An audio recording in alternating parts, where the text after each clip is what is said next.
Jaga riksa lengkah paripolah tinu hal anu matak beraheut kana manah batur. Ngarah hidup hirup loba dulur, akur jeung salambur. Ulah poho, omat, jaga riksa kaluhungan alam dunya.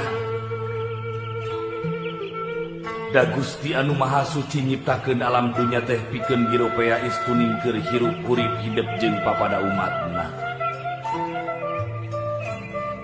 Anaking cimat awaking hidup sing sadar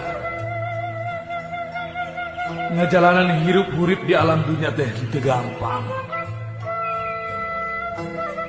Hidup moal salawasna ngajalanan datarna hirup, tangtu bakal lincah kana tanjakan